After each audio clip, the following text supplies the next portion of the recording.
Você já assistiu a série Lost? Imagine a cena, um avião em pleno voo, tudo aparentemente normal, até que de repente turbulência, gritos, luzes piscando e então o impacto. O avião cai, você acorda em uma ilha desconhecida, sem sinal, sem comunicação, sem saber se existe resgate.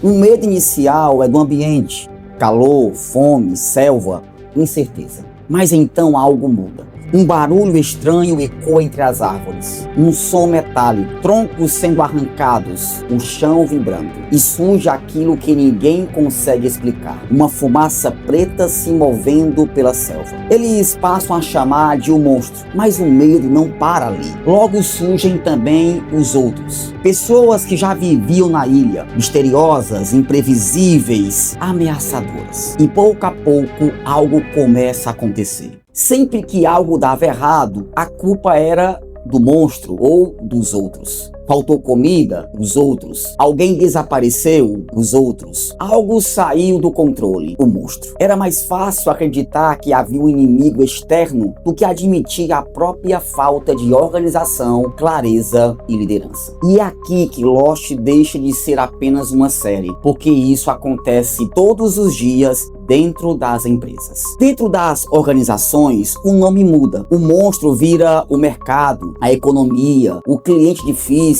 a equipe que não entrega. Sempre existe um culpado externo. E quando o líder entra nessa lógica, algo perigoso acontece. Ele começa a gastar energia explicando por que deu errado, mas não investe energia suficiente para descobrir como fazer dar certo. Culpar é confortável. Responsabilizar-se é desconfortável.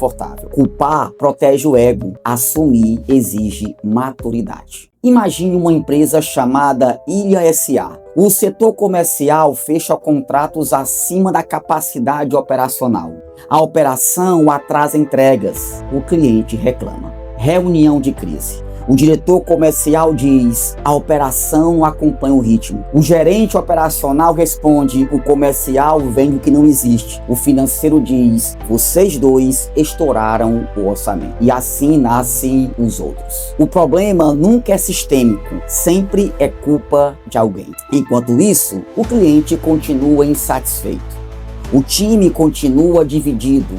E a empresa entra em modo sobrevivência, exatamente como na ilha. Agora imagine uma postura diferente. O líder da organização entra na sala e diz: antes de apontarmos erros, vamos entender o processo. Ele mapeia onde a expectativa foi mal alinhada, onde faltou comunicação, onde não houve clareza. Ele não pergunta quem errou, ele pergunta que lição podemos aprender de tudo isso. Isso muda tudo, porque líderes imaturos criam culpados, líderes maduros criam aprendizado. Jim Collins disse: empresas de sucesso são aquelas onde os líderes olham no espelho, não pela janela. O grande John Maxwell ensina algo poderoso. O líder é responsável pelo ambiente que cria. Se há medo, desorganização e conflito constante, isso não nasce do nada. Isso é reflexo do modelo de liderança. Na série, com o tempo, percebemos algo. O maior perigo não era apenas a fumaça preta, nem apenas os outros. Era o medo, a paranoia, a divisão. O medo fazia pessoas tomar decisões ruins, e dentro das empresas acontece o mesmo. Quando falta clareza, nascem inimigos imaginários. Quando falta responsabilidade, nascem justificativas, e justificativas são o combustível da estagnação. Se tudo que dá errado na sua equipe é culpa dos outros, você ainda está liderando ou apenas reagindo? Se cada problema tem um culpado externo, onde está o espaço para o crescimento interno? Liderança não é controlar todas as variáveis, mas é assumir responsabilidade sobre o ambiente. Você pode não controlar o mercado, mas controla a sua estratégia. Você pode não controlar todos os colaboradores, mas controla a sua comunicação. Você pode não controlar crises, mas controla a sua postura diante delas. A grande virada de um líder acontece quando ele decide parar de procurar culpados e começa a procurar causas.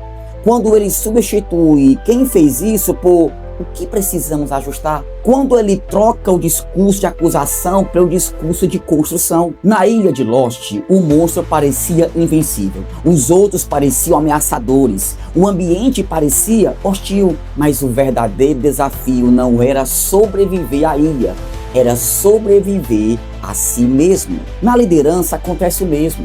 O maior monstro que um líder precisa vencer não é o mercado, não é o concorrente, não é o outro departamento.